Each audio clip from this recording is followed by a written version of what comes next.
Alors les amis, j'espère que vous allez bien et je rêve, comme j'ai mis sur la miniature, de voir une correction plus forte. Alors c'est pas parce que je rêve que ça va arriver, mais si ça va plus fort et que l'on va retrouver par exemple les 40 000, les 30 000 $, la projection qu'on va pouvoir avoir plus tard et donc le décompte qu'on va pouvoir avoir si on corrige autant, eh bien sera juste faramineux pour la hausse après. Ça va être expliqué aujourd'hui parce que c'est tout le sujet. Malgré tout, malheureusement entre guillemets vis-à-vis de ce que je vais vous montrer par après, on reste encore sur le plan initial. Donc rien ne change, on s'ennuie, mais même ferme.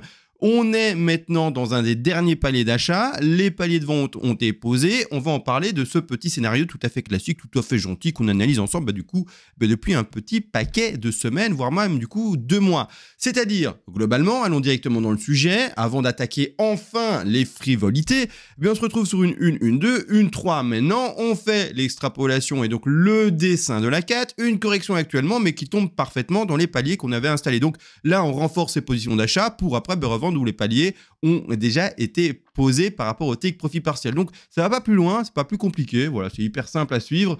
Donc là, maintenant, quels sont ces paliers qu'on a été rencontrés tout récemment avec ces fameux moins 10% aujourd'hui, donc ce nouveau petit bottom local, sont les 38,2 et également les 50% de Fibonacci qui sont bien sûr des objectifs d'achat pour une vague 4. Donc 38,2 touchés, 50 touchés, on avait également mis un intermédiaire ici pour l'extrapolation de la W, la X, la Y, la X, et puis de la petite Z qui est posée là-bas en dessous pour le moment.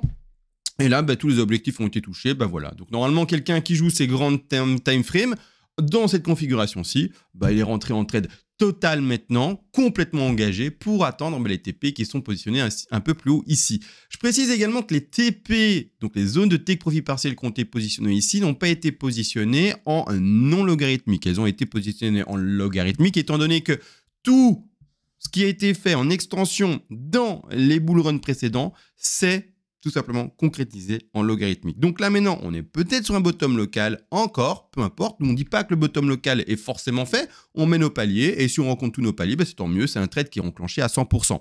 À ce moment-là, faisons ensemble la projection ici qui est quand même assez optimiste en soi, hein, d'accord? Mais on va le faire en logarithmique comme je vous l'ai dit ici, et c'est très optimiste, mais après je vais vous montrer quelque chose d'encore plus optimiste, étonnamment, si le BTC corrige plus, d'accord? Donc c'est-à-dire que c'est parti, on prend son petit Fibonacci d'extension, on va à la racine de la 1, on va au top de 1, on va en bas de 2, vous voyez bien que la 3 a été positionnée en dessous des 161,8 ici, donc ça a une petite manipulation différente pour positionner ensuite le premier TP. Le premier TP, on va le favoriser à 61,8. Ici, on va pouvoir trouver un 75 000 $ pour le BTC. Donc oui, je suis bien en train de dire qu'avec ce décompte-là, si on n'écrase pas plus, et donc on va pas aller dans le scénario numéro 2 que je vais vous montrer, qui est extraordinaire en fait, en vrai, c'est pour ça que j'en rêve, mais c'est pas parce qu'on rêve de quelque chose que les choses se concrétisent ainsi et que ça arrive dans la réalité, mais ça est un rêve, donc moi je rêve personnellement, pour mon holding, que ça écrase plus. Donc ici, oui en fait, le prochain top de ce cycle, et puis en fait on recrache de nouveau pour 1, 2, 3 ans, peut être fait à 75 000 $. Bon, j'y crois pas trop. J'ose espérer voir comment un BTC qui se montre un peu plus vaillant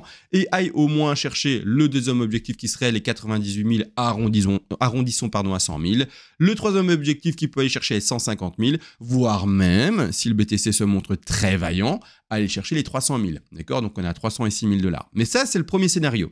On va attaquer maintenant le deuxième scénario. Et donc pour ce deuxième scénario, il faut espérer que maintenant, ce trade-là qui est montré devant vos yeux foire. Il faut espérer que maintenant, on corrige plus et qu'on dépasse les objectifs d'une 4 classique et qu'on aille chercher plus bas et qu'on aille chercher les 40 000, 30 000 $. Et ça, on va en parler. Juste avant, je rappelle, c'est vrai que je suis un peu absent sur YouTube, mais je suis toujours aussi absent sur Discord. Sur Discord, venez nous rejoindre si vous dites « je vois pas assez de CMA ». Sur Discord, il y a 3 lives par semaine. Il y en a un ce soir à 20 h d'ailleurs. Il y a également des forums. Il y a également 200 membres, bientôt 300. Il y a bref, pas mal de choses. Et en fait, je voulais vous montrer, mais j'arrive pas à le trouver. Il est où? Il est là, le Discord. Et vous avez un chat où on peut parler. Vous voyez ici, ça discute de plans et de chutes qu'on vient de connaître maintenant. Il y a les lives, il y a plein de choses, il y a les analyses des altcoins également. Vous voyez, la bourse traditionnelle également. Bref, il y a pas mal de choses. Donc, je vous invite bien sûr à nous rejoindre. Il y a les PDF également. Bref, il y a pas mal de choses. 30 € et plus vous prenez, et moins c'est cher. Vous allez voir sur la formule du site internet. 30 € et puis 3 mois c'est 80, etc., etc. Ça diminue plus vous prenez. Bon, ça c'est dit. Et ça, c'est le premier scénario qui du coup est, vous l'aurez compris, le plus faible. Maintenant, imaginons que ce trade-là foire et ça corrige plus. Parce que voilà, le BTC a décidé d'être ultra méga bull Et donc, pour pouvoir prendre l'élan, en fait, c'est con, mais il doit prendre du recul. Voyez, c'est un peu comme ça. Je veux aller loin, donc je prends du recul. Je prends du recul à fond, je tends un élastique à fond, je prends de l'élan pour faire ma course à pied, tout ce que vous voulez pour sauter plus loin, etc. Je prends de l'élan. Le BTC, c'est la même logique, d'accord? L'action de prix, pour parler en français, eh bien, c'est la même logique. Pour prendre de l'élan et pouvoir aller plus haut ou pouvoir aller plus bas, il faut qu'il y ait de la volatilité dans l'autre sens. Voilà, je fais un peu des trucs gestuels pour faire comprendre les choses.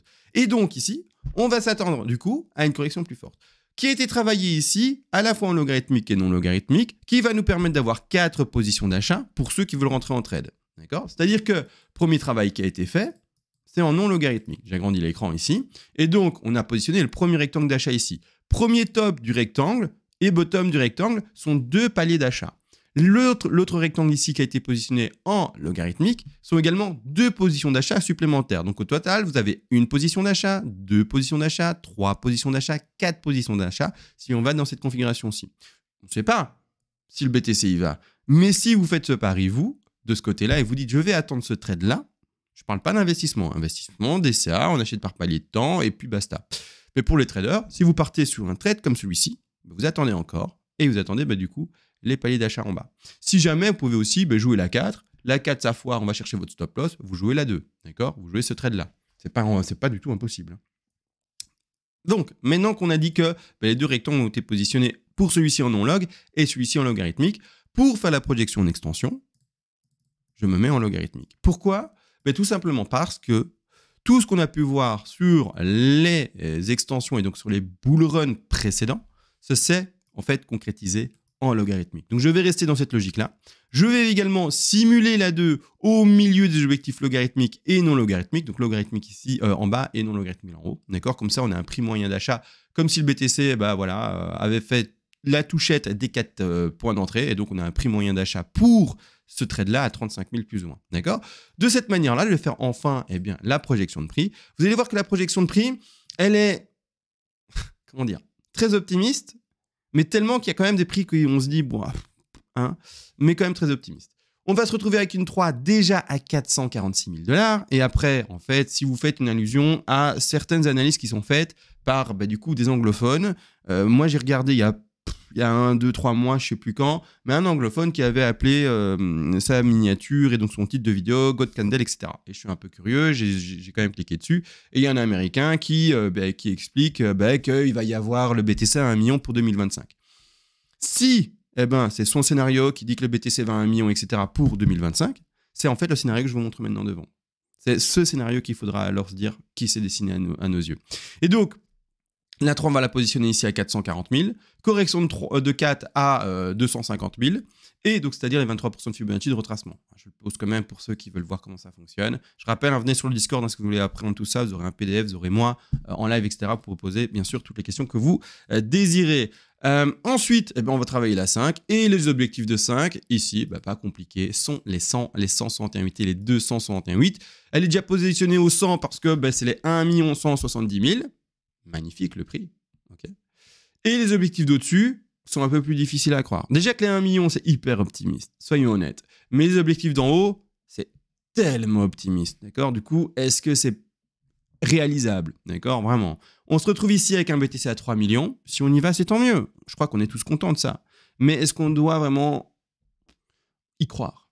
Voilà. Moi, je vous laisse la réponse. Moi, j'ai pas trop envie. Déjà, 1 million, j'ai du mal. Mais si franchement on devait parler en millions, je dirais 1 million c'est suffisant déjà. D'accord? Aller chercher les 3 millions, c'est encore plus compliqué à y croire. Et aller chercher là carrément les 14 millions, quasiment 15 millions. Voilà, on est dans un autre monde. Si vous voulez y croire, vous y croyez. Bon, moi j'ai clairement pas envie d'y croire. Mais donc déjà, dans le plus optimiste, on peut se dire 1 million. Mais c'est extrêmement optimiste. Pour le moment, on n'est pas encore là-dedans. D'accord? Pour ceux qui disent, ça y est, on a swappé là-dessus, c'est pas le cas. Non, pour le moment, on est là. Pour le moment, on est ici. Okay. On est avec ça. Si ça corrige plus, on va sur l'autre. Mais pour le moment, on est là. On reste réaliste. Mais si le rêve devait se concrétiser, ce machin corrige plus. Et alors, on est sur le scénario que je vous ai montré à l'instant. D'accord? Je pense avoir tout dit. Je vous fais des gros bisous. On se retrouve prochainement s'il se passe des trucs. Vous l'avez vu, je ne fais pas trop de vidéos de ces derniers temps. pas nécessaire, il se passe que dalle, d'accord? C'est plat, plat, plat. Et enfin, on refait un petit 10% dans la journée, on a corrigé un peu. Mais il y a rien, hein. Il n'y a pas de drame, il n'y a rien qui se passe, les plans ne changent pas, les plans sont toujours les mêmes, grossièrement. Là, j'ai mis devant vos yeux un nouveau plan possible, mais voilà, d'accord, globalement, là-dessus. Pour analyser du tout petit détaillé, c'est mieux de venir sur le Discord. Là, il y a plus de suivi et d'explications. Sur YouTube, c'est un peu plus compliqué. Il n'y a pas le chat, etc., les échanges directs. Et souvent, en fait, il peut y avoir fait une amalgame, une incompréhension de ce que j'explique. Et après, je vois des commentaires impossibles. Je me dis, mais qu'est-ce qui... S'il avait été en direct avec moi, il aurait pu poser la question, j'aurais pu répondre directement, etc. Alors que souvent, il y a de la mécompréhension. Des gens, après, qui vont se plaindre en commentaire. C'est juste une mécompréhension. Si on avait échangé sur Discord, en chat... directement, en fait, le message serait mieux passé. Donc, c'est pour ça que les petits time frames, surtout dans un range pareil, j'évite un peu. Je vais le montrer, bien sûr, mais j'évite un peu. Et puis voilà. D'accord? Donc, des bisous. Je vous attends sur Discord pour ceux qui sont un peu plus acharnés et qui veulent réellement apprendre les élotus. Allez, sur ce, ciao et à la prochaine.